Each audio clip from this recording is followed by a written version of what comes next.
हमारे साथ कैबिनेट मंत्री संजय निषाद जी जुड़ चुके हैं। सर, 13 जनवरी से क्या मीटिंग करने वाले हैं आप?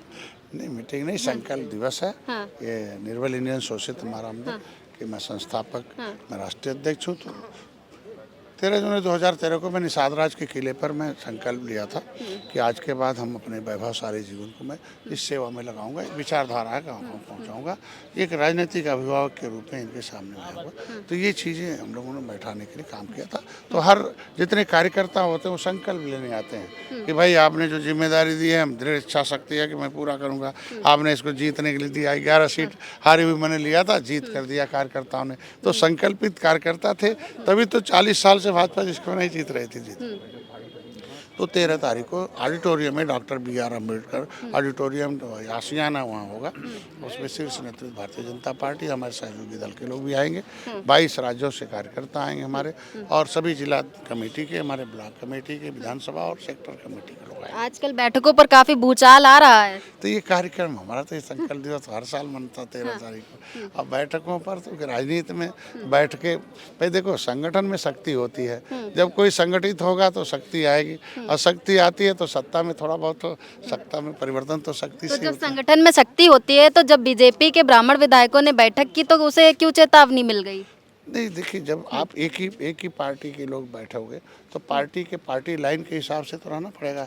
अगर आप कई पार्टी के लोग इकट्ठे हो जाओ तो उसको समझ, जब पार्टी एक पार्टी के लोग इकट्ठे हो गए तो उसमें है, तो हम लोग हमारे यहाँ तो आप समझते हैं कि ऐसा होना, तो पार्टी हमको सभी लोगों को सामाजिक बैठक करने का हक है, लेकिन पार्टी में रह के पार्टी के लोग अगर इकट्ठा होते हैं तो हमको लगता है शीर्ष नेतृत्व से एक बार तालमेल मिला के बातचीत करके करना इस समय बांग्लादेश का भी मुद्दा बड़ा चर्चा में चल रहा है। वहाँ पे हिंदुओं के साथ जो हिंसा हो रही है, उसको देखते हुए जो बांग्लादेशी क्रिकेटर हैं उनको भी हटा। इसको अंतर्राष्ट्रीय मुद्दा बनना चाहिए, और वहाँ सुरक्षा बढ़नी चाहिए हर, और इस भारत के भारतीय जहाँ भी हों उनको सुरक्षा मिलनी चाहिए, और इस पर पूरे मतलब विश्व को एक दखल देना चाहिए। SIR को लेकर क्या कहेंगे? SIR अपने जगह पर ठीक है, और हमको लगता है कि मरे हुए नाम कटने चाहिए, नए जुड़ने चाहिए, और जो बोगस हों हटने चाहिए। माइग्रेट लोग हैं उन्हें एक जगह वोट डालना चाहिए।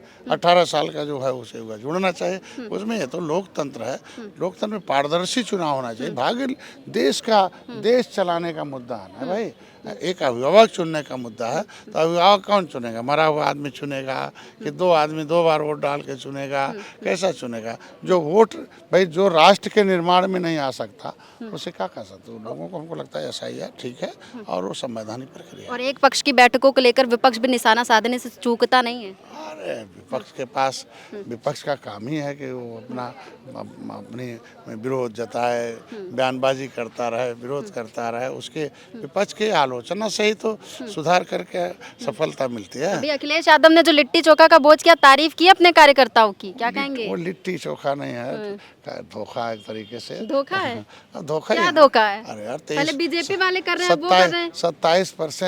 27% जो वोट मतलब पिछड़ी जाती है, उसका सारा हिस्सा मिल्कमैन खा जाए तो धोखा है ना। मिल्कमैन? हाँ, किसको कह रहे हैं अरे मिल्कमैन मतलब आप देखें, सामाजिक न्याय समिति का रिपोर्ट क्या कहती है कि 27% जो OBC का आरक्षण है उसमें। अरे वो तो PDA का नारा देते हैं, कहते हैं PDA। आज के दिन में देख सकते हैं ना, वो तो सामाजिक न्याय समिति का नारा पीछे पीछे घूम रहा है ना, इसीलिए वो और जातियाँ किनारा कस गई। बहुत बहुत शुक्रिया आपका। तो जैसा कि आप सभी ने देखा कि हमारे साथ अभी मंत्री संजय निषाद जी थे, और इनकी बातों को आपने सुना। देखते रहिए हमारा चैनल द रेड इंक। मैं हूँ आपके साथ श्रेया, कैमरा पर्सन प्रमोद के साथ।